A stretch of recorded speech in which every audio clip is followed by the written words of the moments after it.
Amén, hermanos. Una vez más tenemos el privilegio de poder compartir la palabra del Señor. Así que les voy a invitar, hermanos, de que puedan ir en sus Biblias al Evangelio según Mateo. Después de un periodo bastante extenso, un poco más de 3 meses, nos detuvimos en la serie del Evangelio según Mateo. Ustedes se recuerdan muy bien que vimos una serie que era conociendo la persona y la obra del Espíritu Santo. Pero con la ayuda del Señor, hermanos, hoy retomamos esta serie. Así que les invito a que abran su Biblia, Mateo capítulo 13, Evangelio según Mateo. En su capítulo 13, versículos 1 al versículo 17.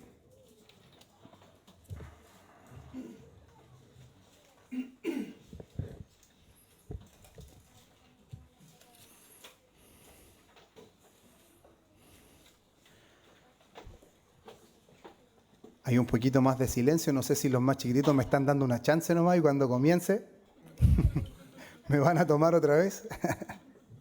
Esperemos de que me den un poco más de chance esta vez, que me den un poco más de margen.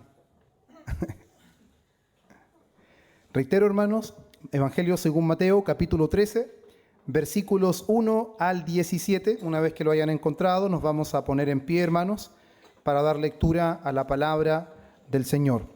Reitero una vez más, Mateo capítulo 13, versículos 1 al versículo 17, y la palabra del Señor dice así.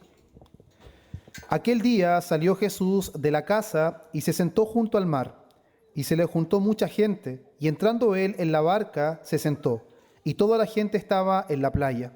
Y les habló muchas cosas por parábolas, diciendo: He aquí el sembrador salió a sembrar. Y mientras sembraba, parte de la semilla cayó junto al camino, y vinieron las aves y la comieron. Parte cayó en pedregales, donde no había mucha tierra, y brotó pronto, porque no tenía profundidad de tierra, pero salido el sol, se quemó, y porque no tenía raíz, se secó. Y parte cayó entre espinos, y los espinos crecieron y la ahogaron. Pero parte cayó en buena tierra, y dio fruto, cuál al 100, cuál al 60, y cuál al 30 por uno. El que tiene oídos para oír, oiga. Versículo 10. Entonces, acercándose los discípulos, le dijeron: ¿Por qué les hablas por parábolas? Él respondiendo les dijo: Porque a vosotros os es dado saber los misterios del reino de los cielos, mas a ellos no les es dado. Porque a cualquiera que tiene se le dará y tendrá más, pero al que no tiene, aún lo que tiene le será quitado. Por eso les hablo por parábolas, porque viendo no ven y oyendo no oyen, de manera que se cumple en ellos la profecía de Isaías, que dijo: De oído oiréis y no entenderéis, y viendo veréis y no percibiréis, porque el corazón de este pueblo se ha engrosado, y con los oídos oyen pesadamente, y han cerrado sus ojos, para que no vean con los ojos y oigan con los oídos, y con el corazón entiendan y se conviertan y yo los sane. Versículo 16. Pero bienaventurados vuestros ojos, porque ven, y vuestros oídos, porque oyen. Porque de cierto os digo que muchos profetas y justos desearon ver lo que veis y no lo vieron, y oír lo que oís y no lo oyeron. Amén. Pueden tomar su asiento, hermanos.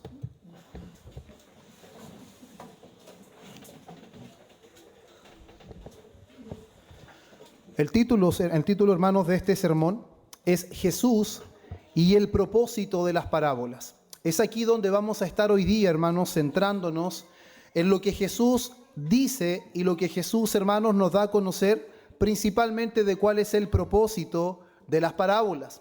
Desde el versículo 18 al versículo 23, Jesús explica, hermanos, esta parábola. Pero hoy día no nos vamos a centrar en esto, sino que vamos a conocer directamente cuál es el propósito. Y a modo, hermanos, de introducción, vuelvo a reiterar esto, que hoy retomamos, hermanos, nuestra serie del Evangelio de Mateo. Y en esta ocasión, hermanos, estamos llegando a un punto clave del ministerio de Jesús. ¿Por qué, hermanos? Porque es en este capítulo donde marca un cambio importante en el ministerio de nuestro Señor Jesucristo. Es aquí, hermanos, precisamente donde el Señor Jesús comienza a hablar en parábolas. Es aquí, hermanos, donde nosotros vemos de que no todos reciben el mismo entendimiento, a pesar de que están recibiendo la misma palabra. Escuche bien esto. Jesús es aquí, hermanos, donde comienza a hablar en parábolas, y es aquí donde veremos de una manera tan clara y categórica que no todos reciben el mismo entendimiento y que su enseñanza, hermanos, adquiere un propósito más profundo de lo que nosotros veníamos anteriormente escuchando. Si nosotros miramos, hermanos, el contexto anterior en el capítulo 12, vemos que Jesús había sido rechazado por los líderes religiosos, que eso nosotros lo vimos, ha sido acusado injustamente y al mismo tiempo el pueblo, aunque le escucha, hermanos, no necesariamente está creyendo a los dichos de su boca. Inclusive, hermanos, dentro de lo que nosotros vemos en el capítulo 12, vemos que Jesús está dentro de una casa y Él está declarando, hermanos, la verdad a su familia. Está declarando que efectivamente el parentesco con Él no se limita a un parentesco biológico, sino que el verdadero familiar de Jesús, en sus propias palabras, Él dice, los que hacen la voluntad de mi Padre. Esa es mi madre, mi hermano y mi hermana. Dando a entender, hermanos, que es una relación con Él lo que nos hace tener un parentesco real con Jesús y no es un parentesco biológico. Y es ahí, hermanos, donde inmediatamente después de hacer esa afirmación, el Señor Jesús, es que nuestro capítulo 13, versículo 1 dice que inmediatamente después de eso, aquel día salió Jesús de la casa. Lo más probable, hermanos, es que esto es algo que ocurrió en el mismo contexto porque están de manera correlativa. Y esto, hermanos, no es solamente un cambio de lugar que nosotros vemos en este pasaje, sino que vemos algo bastante más profundo. Veremos un cambio en la dinámica del ministerio de nuestro Señor Jesús. Él sale de un espacio más cercano, de un espacio más reducido, y ahora se dirige a un lugar más amplio, a una multitud. Ya no es algo, hermanos, donde va a estar reducido, sino claramente Él está ejerciendo su ministerio donde la multitud está presente, donde la multitud parece que está interesada en escuchar las palabras de Jesús, pero no porque estén delante de Él. Veremos que necesariamente tienen la verdadera intención de conocer qué es lo que es Jesús y de conocer cuáles son sus enseñanzas. Es por eso, hermanos, de que hoy veremos 3 puntos específicos, que son el primero, veremos el escenario o la escena en donde ocurre o se desarrolla todo este acontecimiento. Nuestro segundo punto será la parábola del sembrador, pero veremos la explicación en el contexto de lo que el Señor Jesús está enseñando. No veremos hoy la explicación de la parábola y al mismo tiempo veremos cuál es el propósito principal de estas parábolas. Ahora, ¿por qué es tan importante que nosotros comprendamos estos 3 puntos? Porque vamos aquí a entender, hermanos míos, que la misma palabra de Dios que es proclamada a todos, pero no por todos es comprendida de la misma manera. La palabra de Dios que es proclamada a todos, pero no por todos es comprendida de la misma manera. Veremos cómo en algunos resulta para juicio y en otros resulta para salvación. Por eso, amados hermanos, mi propósito principal hoy de este sermón es que nosotros podamos salir de aquí entendiendo que si hemos comprendido la palabra del Señor, debemos recordar que no ha sido nuestra capacidad, sino ha sido Dios el que nos ha dado entendimiento. Por lo tanto, eso debería resultar en nosotros en una vida de humildad, una vida que depende completamente de Dios y no descansa en su orgullo personal. Vamos, hermanos, entonces al versículo 1 hasta el versículo 3, la parte A. Leamos nuevamente.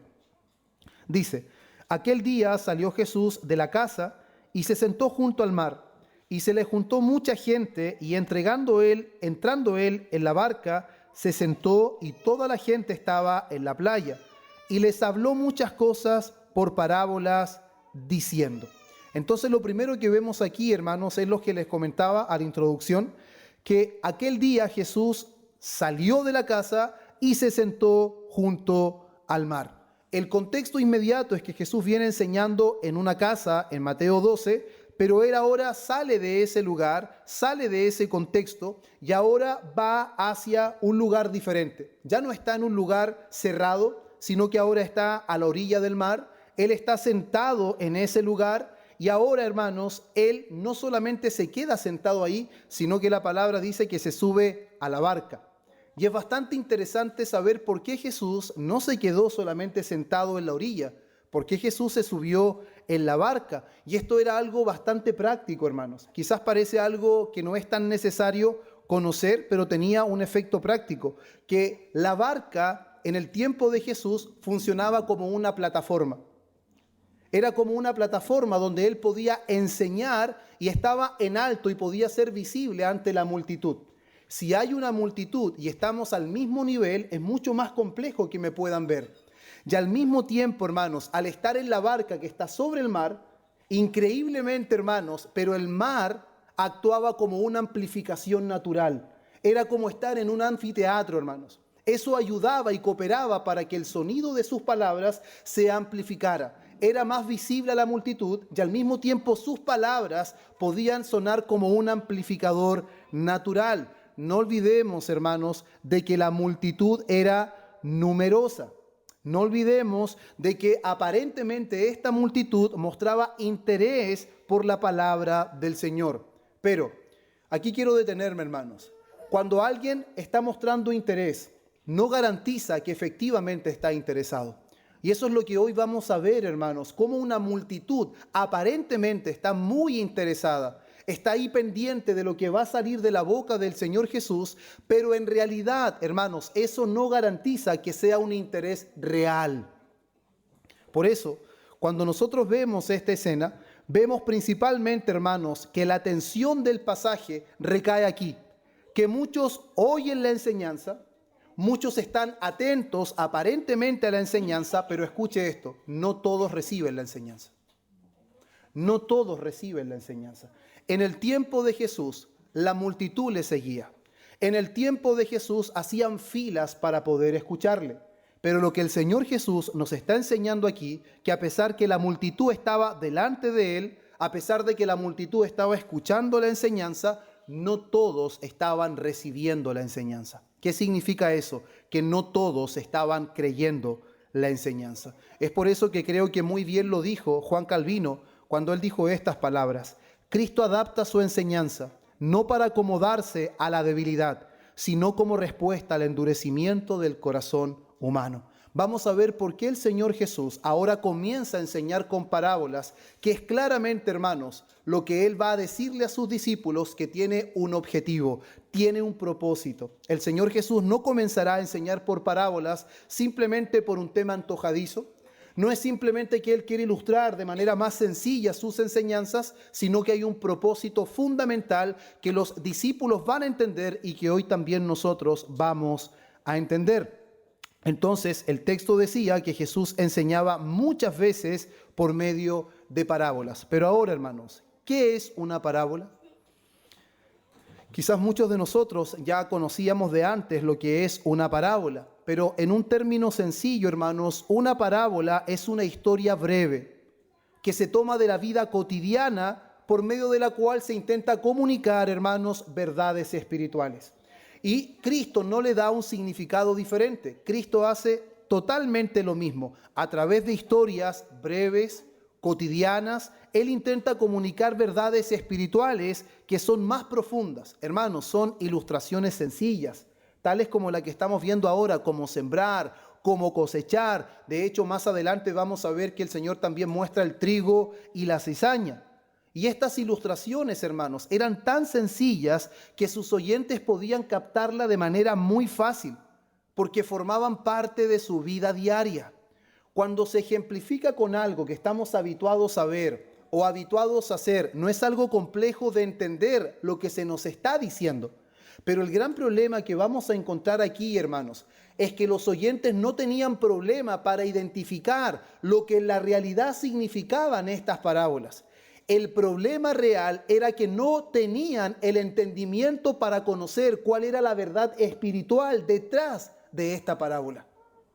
Una cosa es entender lo que el Señor Jesús está diciendo, porque son imágenes que vemos en el día a día, pero otra cosa es entender cuál es la verdad espiritual que está detrás de esta parábola que el Señor Jesús está anunciando delante de sus oyentes. Por eso, hermanos, las parábolas en la boca de Jesús son una forma intencional de enseñanza. El Señor Jesucristo no hace esto de manera caprichosa, sino que es intencional.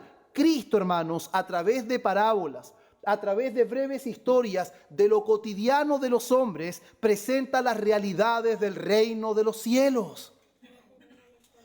Hermanos, Cristo a través de parábolas tan sencillas, de ilustraciones tan simples, presenta la realidad del reino de los cielos de manera concreta y de manera visible. Eso es lo que Él hace. Pero a pesar de que son ilustraciones simples, que son historias cotidianas, hermanos, esto no es algo superficial.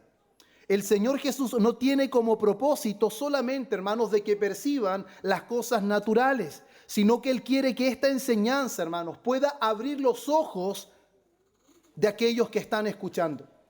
Pero veremos también de que no es el único propósito de Jesús que a través de estas parábolas el reino de los cielos sea abierto ante los ojos de sus oyentes, sino que para sorpresa nuestra veremos que las mismas parábolas que el Señor Jesús utiliza para abrir el entendimiento de algunos son las mismas parábolas que utiliza para cerrar definitivamente el entendimiento de otros. Va a ser salvación para algunos y terminará siendo juicio para otros. Y eso es algo que necesitamos examinar.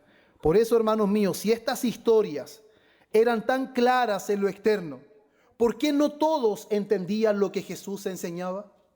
Si eran tan sencillas de poder comprender porque mostraban lo cotidiano de los hombres, ¿por qué no todos podían entender las enseñanzas de Jesús? Y esa es precisamente la pregunta, o lo que yace, hermanos, detrás de la pregunta de los discípulos. Vamos al versículo 10. Cuando les dice, acercándose los discípulos le dijeron, ¿por qué les hablas por parábolas? ¿Se dan cuenta que los discípulos están sorprendidos? Jesús ha cambiado su forma de anunciar el reino de los cielos. Ahora lo está hablando mediante parábolas y esto ocasiona sorpresa en los discípulos. Algo está cambiando y no sabemos por qué. No entendemos por qué. Pero si algo se estaban dando cuenta los discípulos es que no todos estaban entendiendo, pero que algunos sí podían entender, pero quienes entenderían serían aquellos que el Señor Jesús les revelara precisamente lo que significaban en lo espiritual esta parábola. Por eso, hermanos, ahora vamos a nuestro segundo punto, que es la parábola en sí, la parábola del sembrador. ¿Qué nos dice? De la parte B del versículo 3. He aquí el sembrador salió a sembrar, y mientras sembraba, parte de la semilla cayó junto al camino, y vinieron las aves y la comieron. Parte cayó en pedregales, donde no había mucha tierra, y brotó pronto, porque no tenía profundidad de tierra. Pero salido el sol, se quemó, y porque no tenía raíz, se secó. Y parte cayó entre espinos, y los espinos crecieron y la ahogaron. Pero parte cayó en buena tierra y dio fruto, cual al 100, cual al 60 y cual al 30 por uno. El que tiene oídos para oír, oiga. Eso es lo que la palabra del Señor está diciendo, lo que Jesús está exponiendo delante de la multitud que está frente a Él. Y Jesús comienza, hermanos, a enseñar con parábolas. Y lo que el Señor Jesús está presentando, la imagen de un sembrador, hermanos, es completamente conocida para sus oyentes. La imagen de un sembrador culturalmente, hermanos, se puede entender de manera muy rápida. En el mundo agrícola, hermanos, del primer siglo, no había campos perfectamente delimitados. En la actualidad nosotros vemos campos que están cerrados, que tienen sus cercos y están con sus medidas claras. El vecino sabe cuánto mide su terreno, el del otro conoce. En el tiempo, hermanos, en donde está el Señor Jesús hablando esta parábola, no había campos que estaban perfectamente delimitados, hermanos. Y los distintos tipos de suelo que habían, hermanos, mostraba claramente de que para que hubiese una buena tierra era necesario trabajarla. El sembrador no solamente lanzaba la semilla, sino que el sembrador, hermanos, también era el que se preocupaba de poder preparar la tierra al momento de lanzar la semilla. Por eso, hermanos, era común que la semilla lanzada por el sembrador cayera en diferentes lugares. ¿Por qué era tan común que cayera en diferentes lugares? Porque los terrenos no estaban completamente delimitados.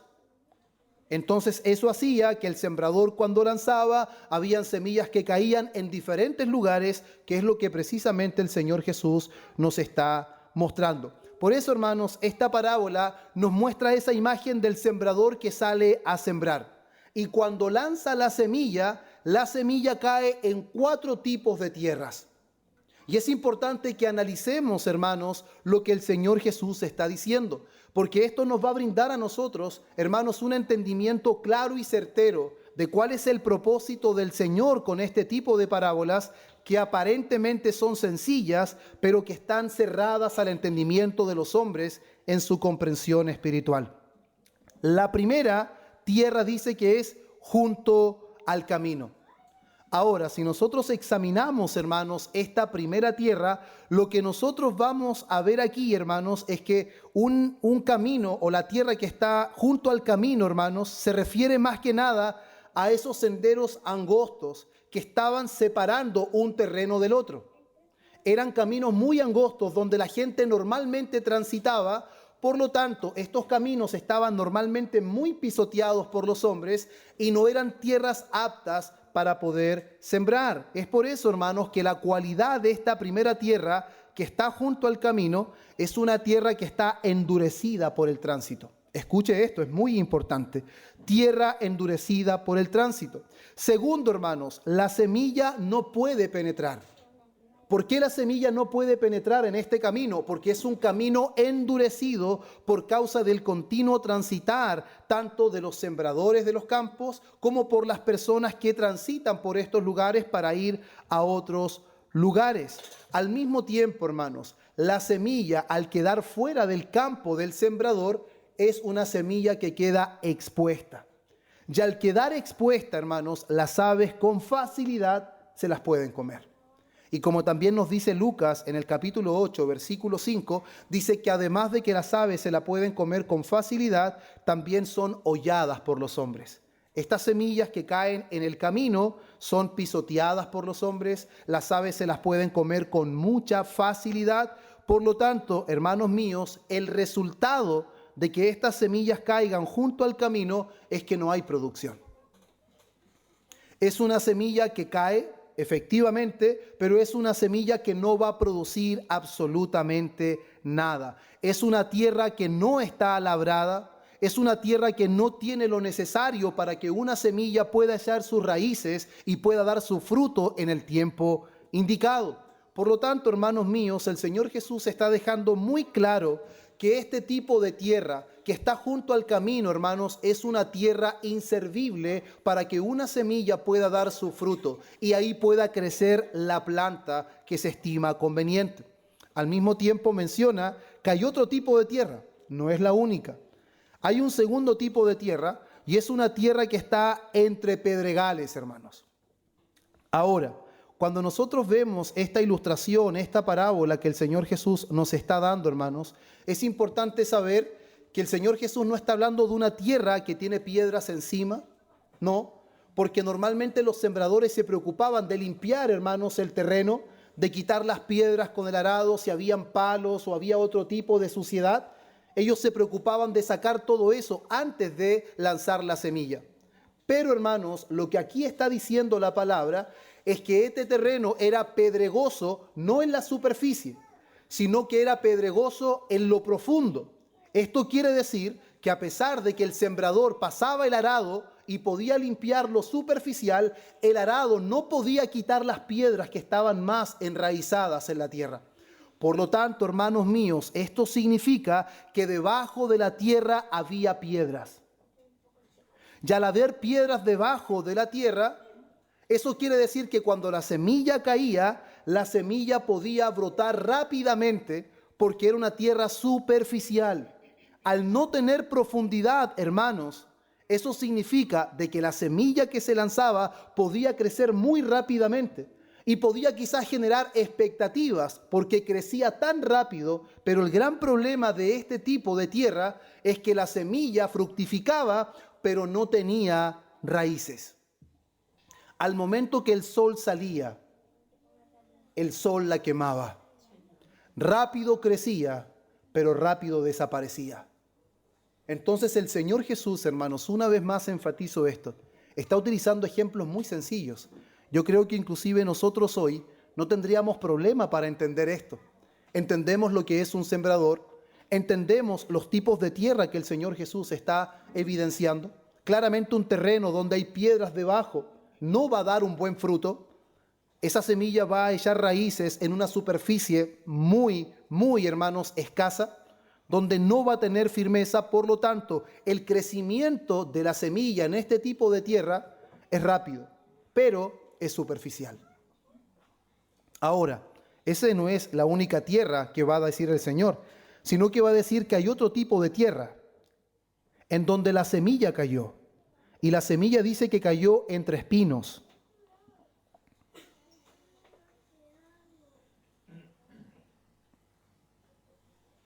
Y ahora, ¿cuál es la característica, hermanos, de esta tierra que está entre espinos? Que la tierra, hermanos, está en donde ya hay otro tipo de cosas que surgen de esta tierra. Por lo tanto, hermanos, cuando la semilla cae en esta tierra y crece, hay un gran problema. Compite con otras plantas.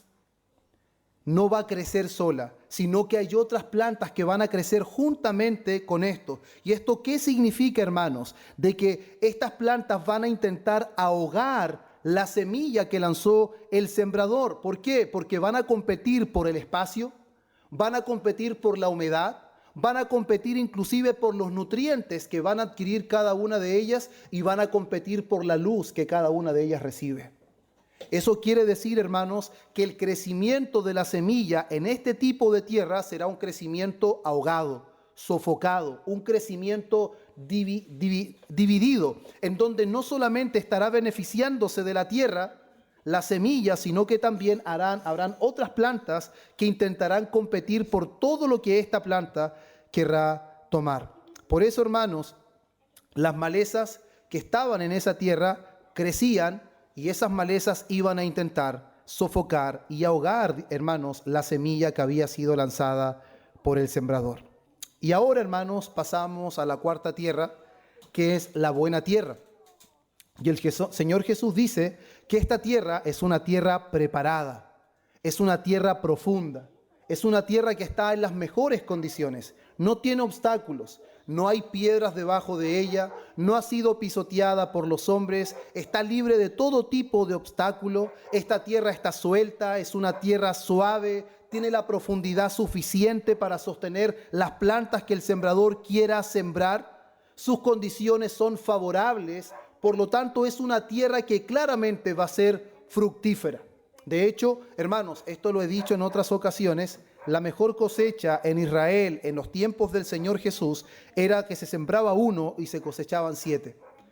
Pero el Señor Jesús, cuando está dando esta ilustración, si hay algo que cambia aquí, es que no está dando la ilustración certera de la cosecha que normalmente Israel estaba acostumbrado a plantar y recibir. El Señor Jesús está diciendo aquí que los rendimientos, hermanos, que va a producir esta tierra son fenomenales. Son mejores y más elevados que cualquier tipo de cosecha que Israel jamás ha experimentado. Pero al mismo tiempo, hermanos, podemos ver aquí con claridad que el Señor Jesús está dejando algo claro desde el principio. Que la diferencia no la está haciendo la semilla, que la diferencia lo está haciendo en donde cae la semilla. La semilla en las diferentes tierras que el Señor Jesús ha mencionado, sea la que está junto al camino, sea la que está entre pedregales, en la que crece entre espinos y la que está como buena tierra. ¿Dónde está la diferencia? ¿La semilla era diferente en unas tierras y en otras? No. ¿El sembrador era distinto? Puede ser, pero no importa el sembrador si no importa lo que es la semilla. Y aquí está diciendo de que la semilla es la misma. Por eso, hermanos, quiero que se grabe en su mente esto. La diferencia hasta ahora de lo que el Señor Jesús está planteando al mencionar estos 4 tipos de tierras con la parábola del sembrador, está dejando en evidencia que la diferencia o el problema no radica en la semilla, sino que el problema está en el terreno donde esta semilla cae. ¿Y por qué es tan importante comprender esto, hermanos?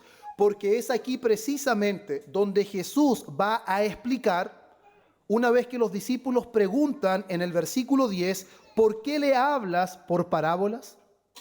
¿Por qué, Señor, has cambiado tu forma de enseñar? Ellos están sorprendidos de alguna manera de por qué el Señor Jesús está enseñando de esta manera, y creo que su sorpresa, hermanos, es porque están viendo la cara de asombro de las demás personas, de que no están entendiendo con claridad qué es lo que el Señor Jesús quiere decir con una ilustración tan sencilla, tan simple. ¿Qué tiene que ver un sembrador con una semilla y con diferentes tipos de tierra? Vinimos a escuchar algo más grandioso, algo más glorioso. Vinimos a escuchar algo más novedoso. ¿Se imagina usted? Caminó kilómetros, escuchó hablar de Jesús. Ahora la multitud está ahí expectante y Jesús empieza a hablar de un sembrador, empieza a hablar de semillas y empieza a hablar de 4 tipos de tierras.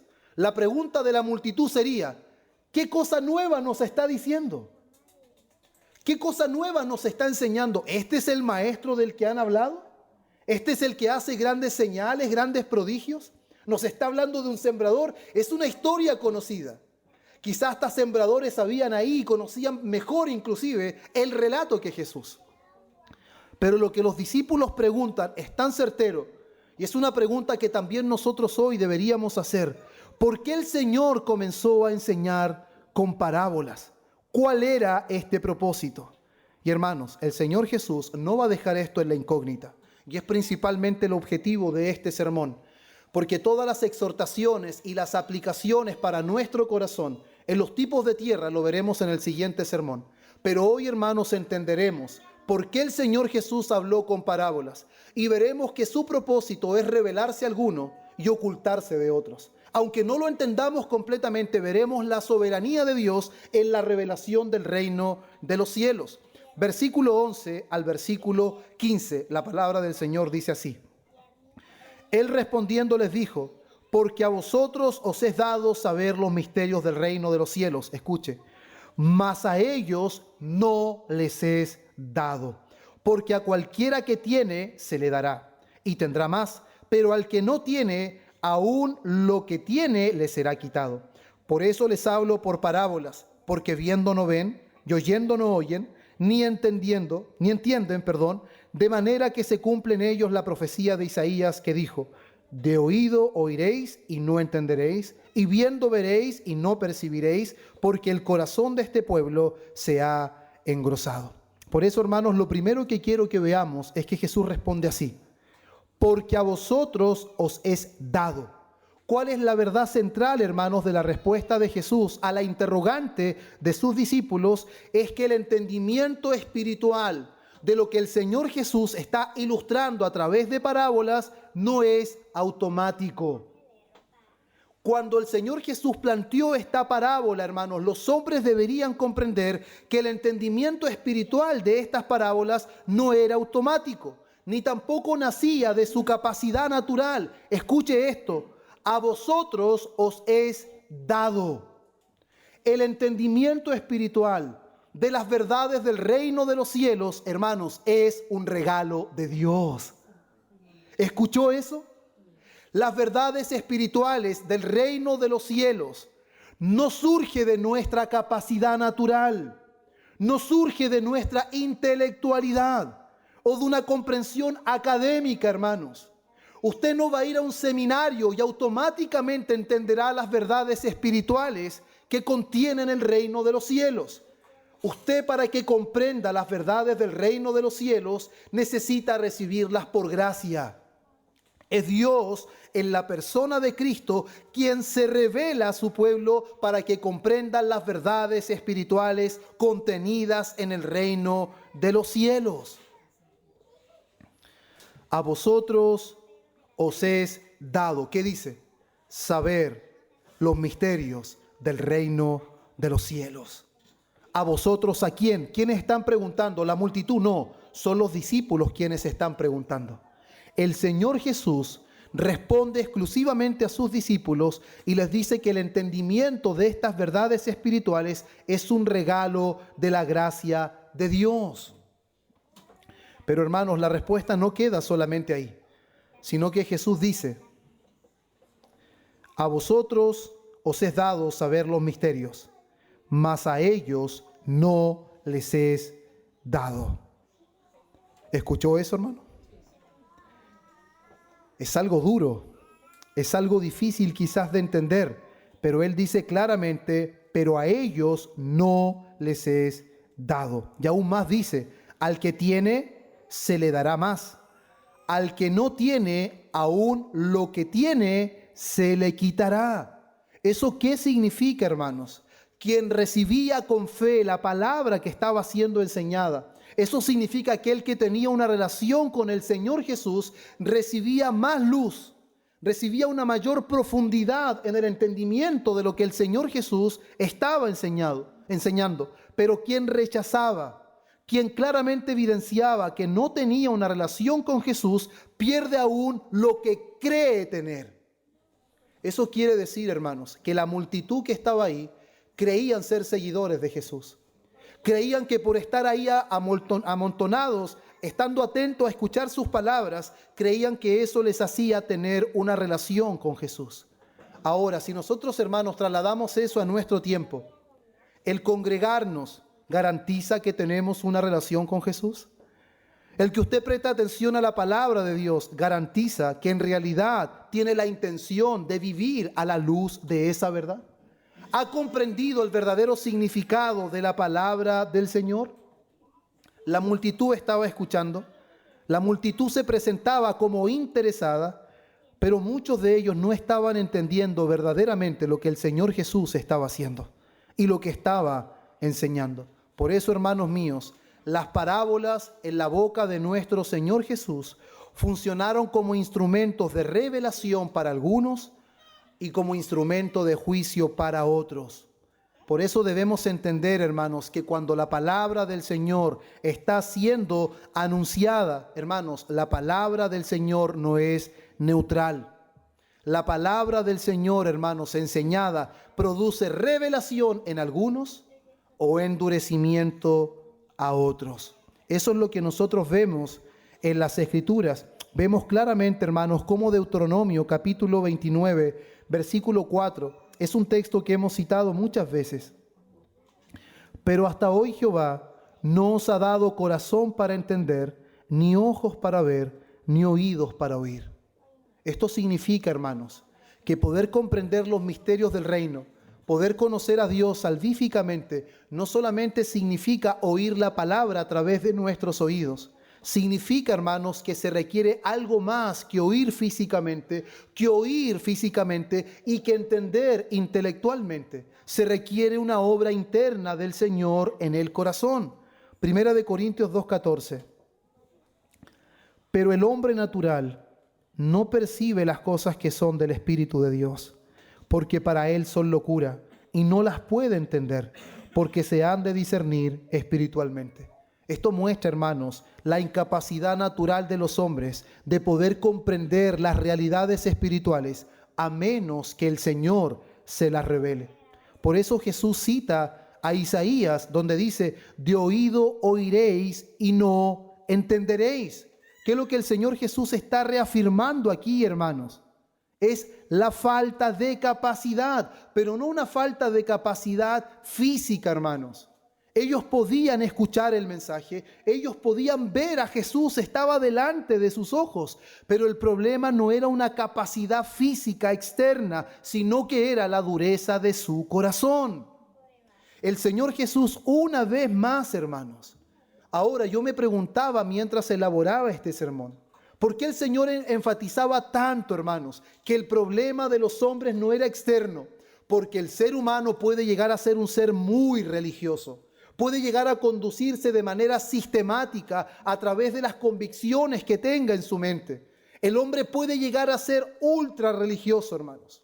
De hecho, uno de los ejemplos más asombrosos para mí es el ejemplo, hermanos, del capitán o el general de Siria que era Naamán. Cuando él viene a Israel buscando su sanidad porque su sierva, que era israelita, le había dicho que en Israel había profeta, este hombre llega a aquel lugar, pero no quiere hacer lo que el profeta le dice. No quiere sumergirse 7 veces, porque ese río es indigno para él. Pero sin embargo, hermanos, sus siervos le dijeron, pero Señor, si te pidieran algo difícil, tú lo harías. Eso significa que Naamán podía hacer algo mucho más extraordinario. Y podía hacer cosas mucho más difíciles, porque el hombre puede llegar a ser extremadamente religioso, puede llegar a tener hábitos tan marcados que parece un verdadero creyente. El problema es que todo lo hace en la fuerza de su carne, sin una comprensión real de quién es la persona de Cristo. Por eso es tan importante que entendamos la realidad de este escenario. No era falta de capacidad natural, el problema era la dureza del corazón. Por eso, hermanos, la revelación de Dios nunca deja al hombre en un estado neutro. La revelación de Dios siempre demanda una respuesta. Siempre, hermanos, siempre demanda una respuesta. Segunda de Corintios 4, versículos 3 y 4 dice: pero si nuestro evangelio está aún encubierto, entre los que se pierden está encubierto, en los cuales el Dios de este siglo cegó el entendimiento de los incrédulos. Esa es la realidad, hermanos, del hombre en su estado natural. Solo escuchar, amados hermanos, no garantiza que vamos a entender espiritualmente lo que el Señor Jesús está hablando por su palabra. No podemos conformarnos con un ejercicio intelectual de lo que estamos aprendiendo, de lo que estamos leyendo, porque eso solamente nos llevará, hermanos, a cambiar ciertos hábitos en nuestra vida, pero una comprensión real de quién es Jesucristo y cuál es el impacto de sus enseñanzas, no solamente cambiarán algunos hábitos, cambiará la realidad de nuestro corazón. Cambiará la forma en la que vemos a Dios, cambiará la forma en la que nos conducimos, hermanos, pero no simplemente por ciertos cambios, sino porque queremos agradar a aquel que nos llamó y que transformó nuestra vida. Por eso es tan importante lo que estamos viendo. Ocultarse para algunos, ceguera para algunos, pero revelación para sus discípulos. Versículo 16 y 17. Pero bienaventurados vuestros ojos, porque ven, y vuestros oídos, porque oyen. Porque de cierto os digo, que muchos profetas y justos desearon ver lo que veis, y no lo vieron, y oír lo que oís, y no lo oyeron. ¿Escuchó eso? Bienaventurado vuestros ojos. Este es un contraste claro, hermanos, que está haciendo el Señor entre la multitud que oye pero no entiende y entre sus discípulos que oyen y entienden. Pero una pregunta, ¿por qué la multitud no entiende? Por causa de su pecado, por causa de su incredulidad.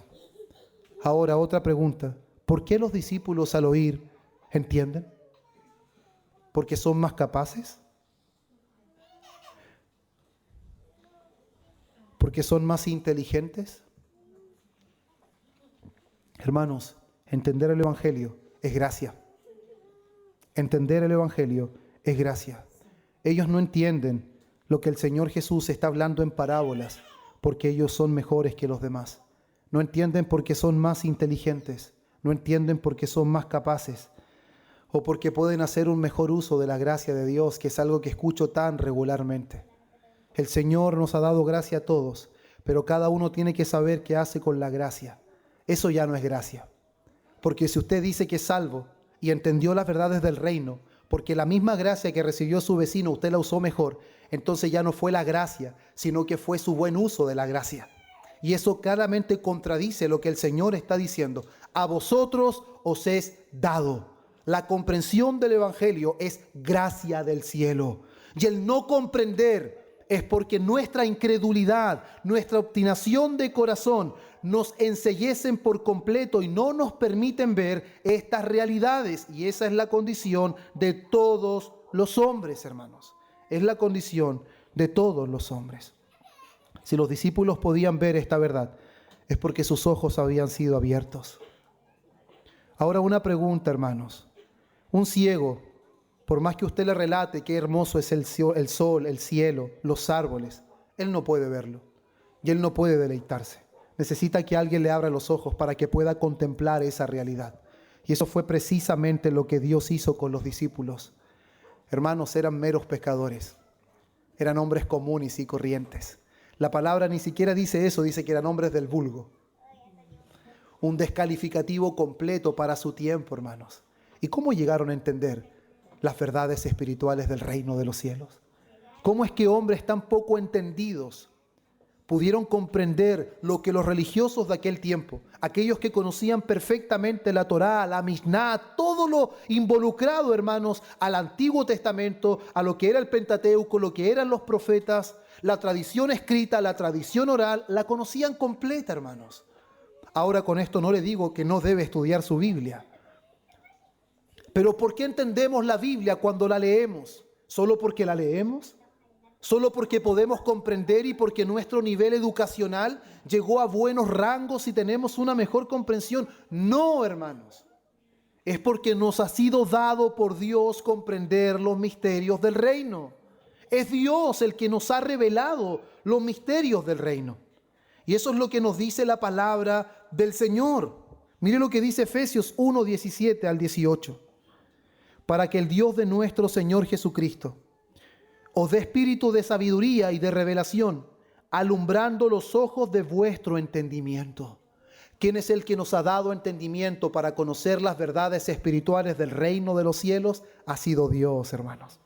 Ha sido Dios. Y este texto que me encanta, Mateo capítulo 11, versículo 25. Te alabo, Padre, Señor del cielo y de la tierra, porque escondiste estas cosas de los sabios y entendidos y las revelaste a los niños. ¿Por qué? Porque así te agradó.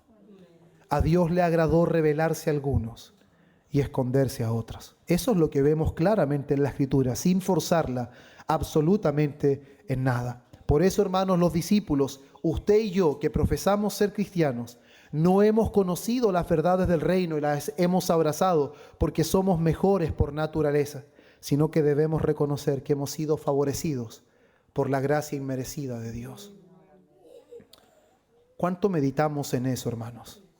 Debería ser algo que llena nuestro pensamiento, de meditar cómo fue que llegamos a la comprensión de esto. ¿Cómo fue que entendimos algo que por tantos años rechazamos y no generó nada en nosotros?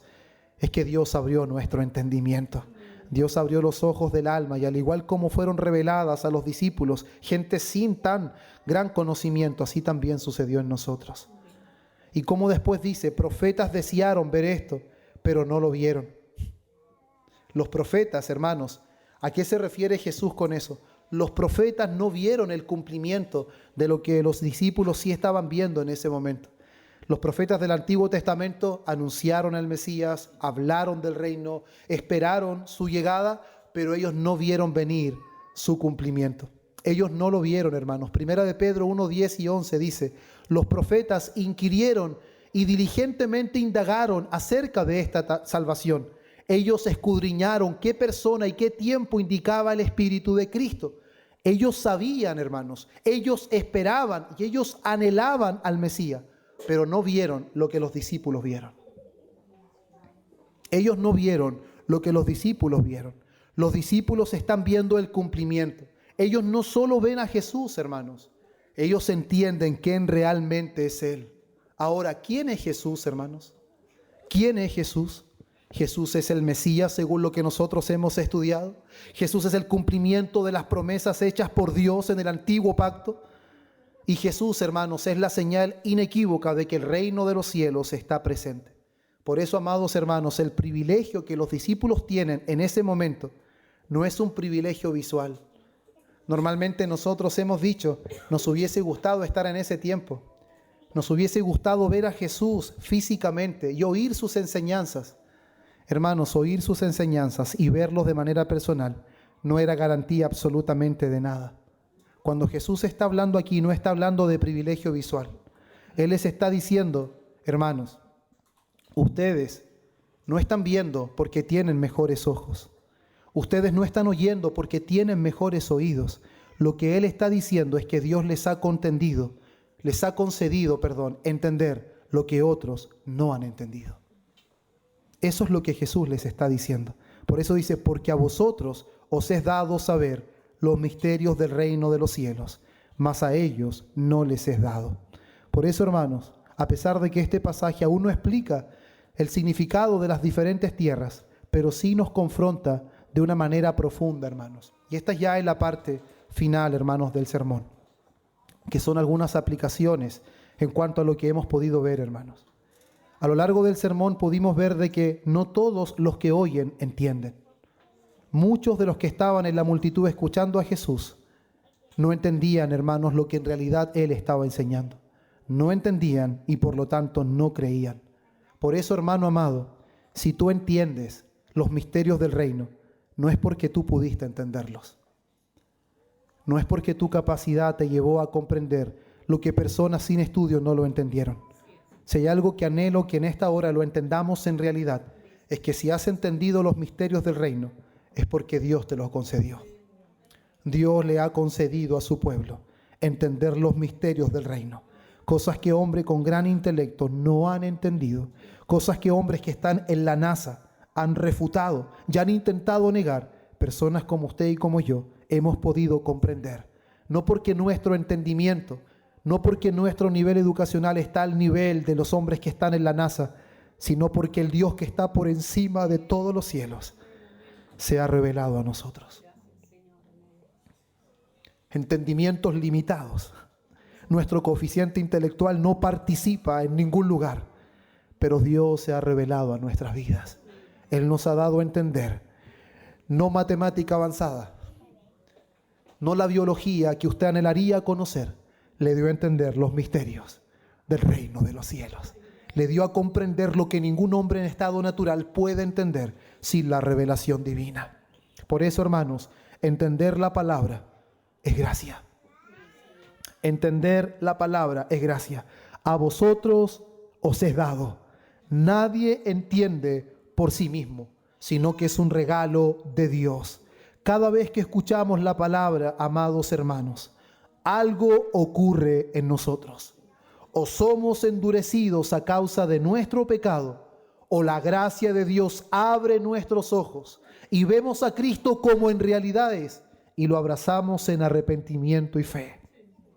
Y creo, hermanos, que no puedo dejar afuera esto, que también hay un consuelo como predicadores. No solo yo aquí predico, también hay hermanos que predican, que no solamente en el púlpito, sino cuando predicamos el Evangelio, en nuestros trabajos, en nuestros hogares, en diferentes partes que Dios nos permite estar. Él mismo predicó, el Señor, el príncipe verdadero de los predicadores. Por más que amo a Charles Spurgeon, llamado príncipe de los predicadores, el verdadero príncipe es el Señor Jesús. Y ante su predicación, ante su elocuencia, y ante el reconocimiento de que Él predicaba, no como los escribas, porque Él predicaba como quien tiene autoridad, aún así, no todos respondieron a su mensaje. No todos respondieron. ¿Cuántas tierras eran? 4. ¿Y cuántas eran buena tierra? 1. Un cuarto del mensaje de Jesús responde de manera efectiva. Y 3/4 aparentemente parecen responder, pero en realidad no están respondiendo, sino que son solamente consecuencias de diferentes cosas que vamos a ver en el siguiente sermón. Por eso, como dijo Spurgeon, la misma luz que derrite la cera es la luz que endurece el barro. La misma luz que derrite la cera es la misma que endurece el barro. No es culpa del mensaje, es culpa del corazón. No es culpa del mensajero, es culpa de la tierra en donde cae la semilla. Por eso Jesús no habló en parábolas solo para ilustrar, sino que Él habló en parábolas para revelar y para ocultar, para salvar y para juzgar a los hombres. Por eso, mis amados hermanos, la palabra de Dios nunca es neutral. Y cada uno de nosotros debemos examinar cuál es nuestra manera de oír. ¿Cómo estamos escuchando? ¿Estamos escuchando con atención? ¿Estamos buscando entender con intención de obedecer o solamente para aumentar nuestro conocimiento? Dependemos de Dios en esto, reconocemos que sin Dios no podremos comprender la verdad espiritual que está detrás de estas parábolas. Y ahora, hermanos, si has comprendido la palabra, recuerda siempre que es Dios quien te ha dado entendimiento. Si has comprendido la palabra, si has comprendido la verdad que subyace tras la parábola que el Señor Jesús enseñó a la multitud, siempre debes recordar de que es Dios que te ha dado entendimiento. Por tanto, ¿qué debe resultar en nosotros? Vivir en humildad. Reconocer, hermanos, que Dios en su gracia nos ha elegido para salvación. Reconocer que en su gracia, a pesar de nuestra obstinación, Dios nos ha revelado los misterios del reino. Eso no resulta en orgullo, eso resulta en humildad. Por eso, hermanos míos, el llamado es a reconocer que todo lo que tenemos nos ha sido dado. Y si nos ha sido dado, no tenemos de qué jactarnos. Si todo lo que tenemos lo hemos recibido, entonces ¿por qué te jactas?, dice el apóstol. Ese es el mensaje, hermanos, que está contenido en estas verdades que el Señor anunció ante la multitud y reveló tan claramente ante sus discípulos. Y por eso, hermanos, les invito a orar. Padre bueno, te damos gracias una vez más. Gracias por este hermoso tiempo que nos has permitido, Señor. Oh Padre bueno, tú no dependes de los hombres en ningún caso, Dios. Por eso ruego que la palabra que ha sido anunciada en este tiempo pueda obrar eficazmente en aquellos, Señor, que tú has determinado revelarte. Porque ninguno de nosotros podría alcanzar el conocimiento celestial solo con un ejercicio intelectual. Reconocemos, Dios, que todo lo que conocemos y sabemos y abrazamos nos ha sido dado. No es parte de nosotros, no es nuestra capacidad, no es el logro de nuestro esfuerzo, Dios, es solo tu gracia. Por eso ayúdanos y enséñanos a caminar con humildad, reconociendo que tú reinas, que tú gobiernas y que todo lo que somos es por causa de Cristo, que todo lo que tenemos es por causa de Cristo y lo que llegaremos a ser un día es por causa de Cristo. Por eso te damos a ti y solo a ti la gloria, en el nombre de Jesús. Amén. Amén. Y amén, hermano.